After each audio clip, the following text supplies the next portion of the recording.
dit que vous êtes lent pour ressortir les chiffres dans les 3 étages. Parce qu'il y a les chiffres des bureaux de vote. 2e étage, les communes. 3e étage, les départements. 4e étage, les régions. Et le dernier étage, ici. Vous êtes lent à monter dans les étages parce que vous êtes en train de manipuler, intimider les sous-préfets et les maires et même les chefs d'antenne de l'ECAM pour changer les chiffres depuis dimanche à lundi dans la nuit.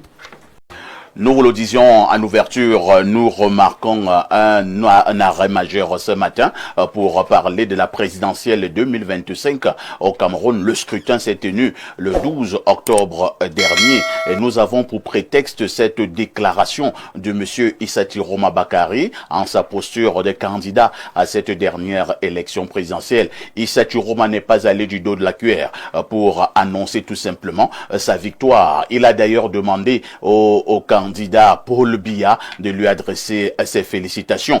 Du coup, ils sont nombreux qui pensent que Issa Chiroma Bakary a franchi la ligne rouge. Le ministre de l'administration territoriale, Paul Atanganji, a d'ailleurs fait une sortie pour rappeler la norme, pour rappeler justement le code électoral. Que dit la loi concernant justement cet écart du ministre Issa Chiroma Bakary? Ce matin, nous en parlons. Issa Chiroma est-il dans son droit d'annoncer sa victoire? Et quelles peuvent être les implications d'une telle déclaration quelques jours seulement après la tenue du scrutin? Je commence par Sam Sévérin Ango. Sam Sévérin Ango, quelle est l'observation que vous faites pour l'heure de la sortie de M. Issa Chiroma Bakary? Il dit que c'est lui qui a gagné et votre candidat Paul Biya a perdu. Très bien. C'était d'ailleurs prévisible. Vous vous rappelez de toutes les autres mises en garde qui avaient été formulées par le ministre de l'administration territoriale bien avant la tenue de ce scrutin.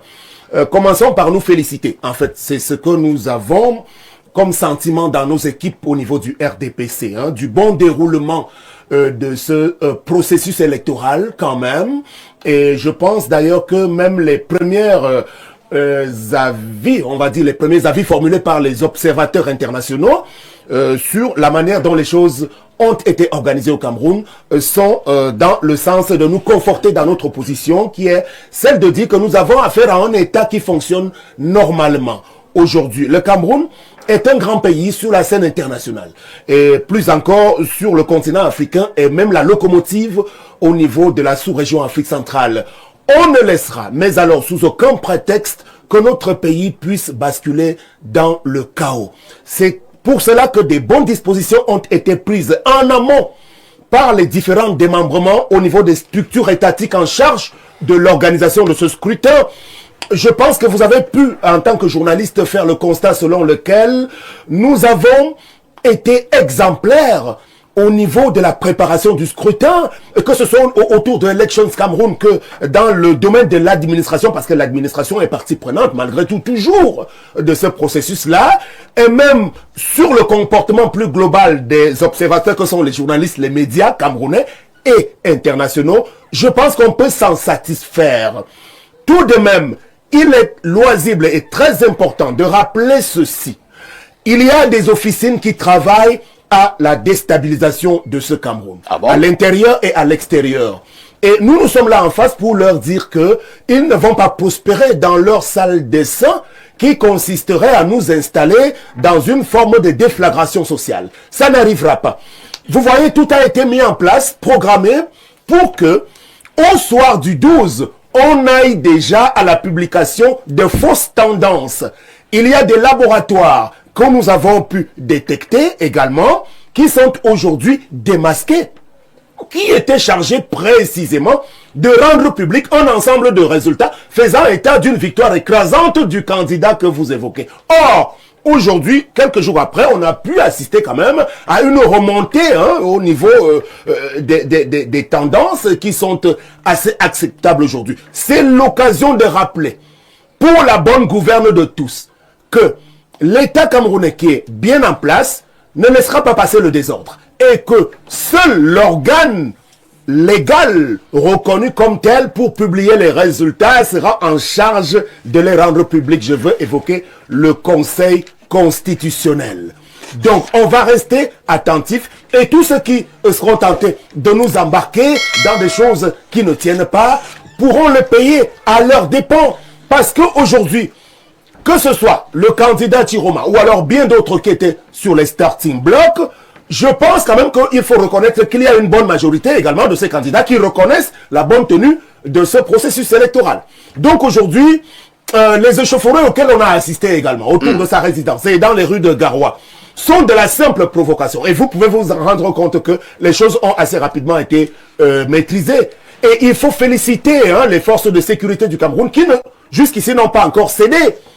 Parce que c'est de la pure provocation. On aurait déjà pu assister à une série d'arrestations des uns et des autres. Mais jusque-là, l'État observe parce qu'on ne veut pas faire basculer notre pays dans quelque chose qui sera difficile à contrôler.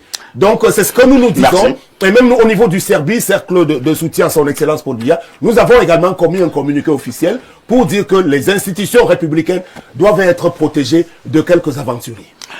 Merci. Les institutions républicaines doivent être protégées de quelques aventuriers, selon Sam Sévérin Ango. Je vais passer la parole au professeur Baebek. Professeur, l'État ne laissera pas passer le désordre, selon toujours Sam Sévérin Ango. Depuis la tenue de ce scrutin, avez-vous l'impression que certains sont en train de se lancer dans des mécanismes qui peuvent installer un désordre, un état de non-droit ici au pays?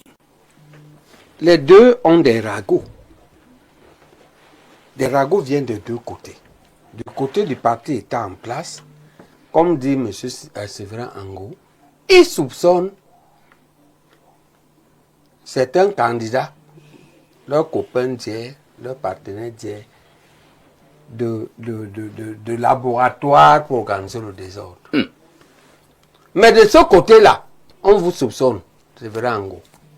On dit que vous êtes là pour ressortir les chiffres dans les 3 étages. Parce que les chiffres des bureaux de vote. 2e étage, les communes. 3e étage, les départements. 4e étage, les régions. Et le dernier étage, ici. Vous êtes lent à monter dans les étages. Parce que vous êtes en train de manipuler, intimider les sous-préfets et les maires et même les chefs d'antenne de l'ECAM pour changer les chiffres depuis dimanche à lundi dans la nuit. C'est ce que certains disent. Ouais, c'est ça que ce camp-là, les deux camps qui s'opposent. Le camp de Chiroma dit que c'est ça que vous êtes en train de faire. Et c'est pourquoi vous êtes là, comme ce n'est pas facile de changer les chiffres. Parce que vous devez aussi falsifier les PV. Sinon, ça va chauffer à la Cour constitutionnelle, on va vous étaler au monde. Donc, chaque camp accuse l'autre. Chaque camp accuse l'autre. Et pour nous, c'est un faux problème des ojulatistes. D'où vient-il que votre père vous laisse le pouvoir en 82 et désigne votre grand frère, Biya, comme successeur? Dans l'évolution des choses, vous lui fomentez d'abord un coup d'État. Ça rate, 1000 Camerounais meurent. Paix à son âme, mais c'est un général qui a organisé ça. Je vais ouvrir la parenthèse pour dire que Biya ne voulait pas ces 1000 morts. Il les avait même refusés. Le général qui a organisé ça, parce qu'on a pissé dans sa bouche. Au camp de la garde présidentielle à Mélène. C'est à cause de ces pipis dans la bouche de ce général que Tiramoson a pissé dans sa bouche à Tcholiré pendant ces 6 ans de détention. Et donc, cette guerre-là qui a tué au moins 1000 morts, le président lui-même a dit 1200 arrestations, qui a commencé entre eux, le camp Ojula a pris une pause et veut se réveiller aujourd'hui. Mais à tort, ce que l'on va leur dire, nous les nationalistes, les fondamentaux, on dit que vous faites un faux truc. Si tu pars avec ton petit frère, parce que ils sont 3 que Paul Biya a laissé et que Aïdjo a laissé, il dit que Biya va succéder. Mais garde ton deuxième petit frère Bello, Premier ministre.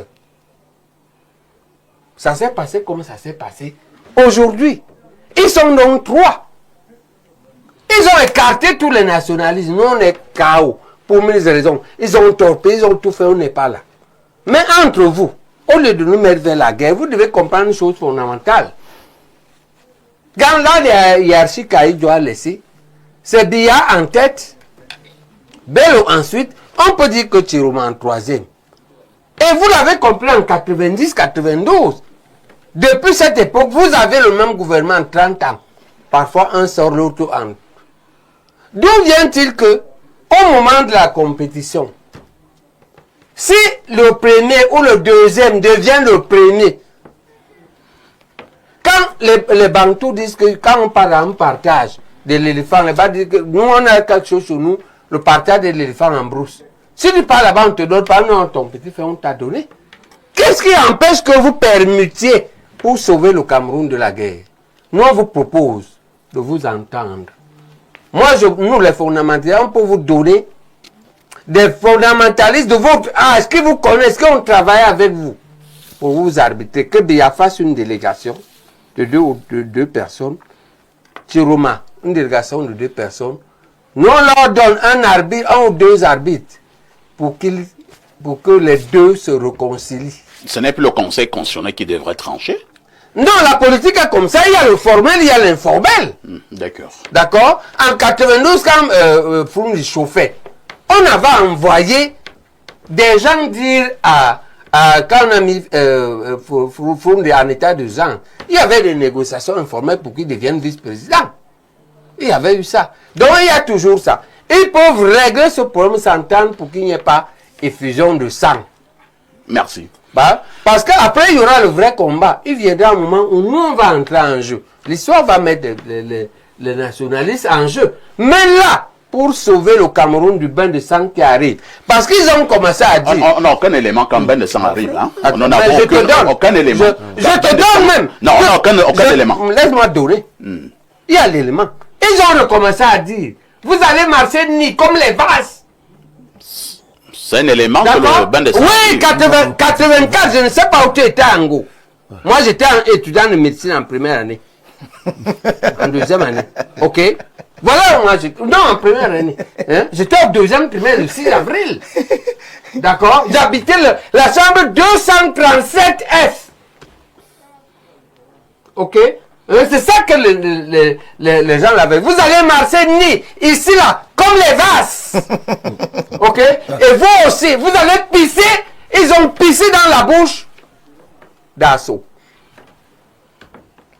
Ici, là, Mélène. Merci. Hein. Vous aussi, vous êtes allé pisser dans la bouche de Chiroma. Donc, arrangez-vous, sauvez le Cameroun du risque de guerre. Tel que moi, j'ai vu à Garoua. Il faut savoir que eux, ils ne sont pas les babis, hein. Les babis portent les œufs. Vous pouvez les intimider. Les Nordiques n'ont pas les œufs. S'il vous plaît. D'accord. Non seulement ils n'ont pas les œufs. Ce sont des paroles de ménage. Non seulement ils n'ont pas les œufs, ils ont derrière eux. Kavaï vous a dit, Boko Haram, vous n'allez pas supporter. C'est vraiment. Mais nous, on ne va pas entrer dans cette guerre. C'est un débat et les autres ont également. Non, on leur tient la main. Quelques secondes. On leur dit que vous pouvez vous arranger. Vous êtes du même camp. Vous n'êtes pas des ennemis. Sinon, vous n'aurez pas tenu les mêmes gouvernements 30 ans. On vous a compris. Voilà, juste une petite précision. Tout en martelant que... Non, qui corrige si ce que je dis est faux? Oui, nous sommes ici dans ce que je dis, appeler à la guerre. Non, pas du tout. Justement, c'est là où je voulais en venir, parce que les autres me pardonneront, parce que j'ai pas beaucoup parlé depuis le début, mais en réalité, il faut pas donner plus d'importance que ça au candidat Chiroma, qui jusqu'à hier n'était qu'un ministre vraiment sans grande importance dans le gouvernement de Paul Biya. Est-ce que c'est pas insultant ce genre de... Je me dis qu'il faut pas lui donner plus